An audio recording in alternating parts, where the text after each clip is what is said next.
My name is Marco Munoz. I live in Montclair. I'm a high school teacher in Elizabeth High School. And I also was a contractor a while back ago, 15 years ago. I had my own business, and I said I'd like to help and volunteer here and work out. I have all these skills. I'm a carpenter. So I want to help out, and I know that that's something, all the glory and honor goes to the Lord. So obviously it's been abandoned for quite a while.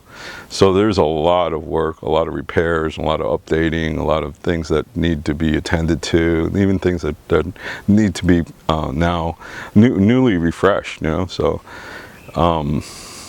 since then, I told him, I said, you know, during the summer I have 3 months off. So I said, you know, can I come and help, you know?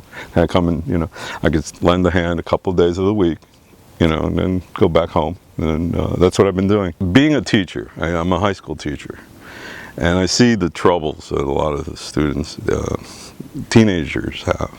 And it's kind of an interesting time in their lives, you know. It's like, just being a teenager, I think, is hard enough. But being a teenager where you're not a kid and you're not an adult, so what do? You know, what are you available to do? Everybody's telling you, you can't do this, you can't do that, you can't drive, you can't do this, whatever the case may be. So what do?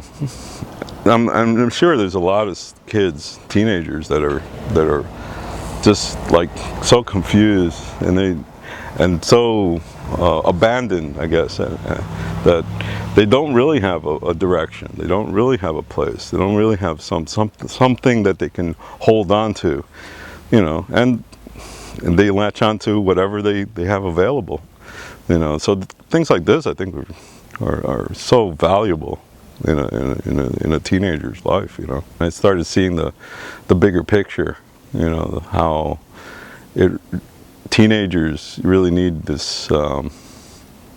They really need to have that time away from home or whatever areas they are, so they can, and it changes their lives. It's kind of interesting because I came here with one idea of, you know, just repairing stuff, you know, but I started realizing how much bigger it was, because it's not just fixing, you know, it's preparing the way for so many campers and so many of these teenagers that, you know, that's going to change their lives. And so I'm glad I'm a part of that, you know. Like, and so I start seeing how it's not so much that I'm putting a brick on a building to make it a building. I'm looking at the city that's going to be because of this one little thing that's happening, you know. We need you to be their heroes.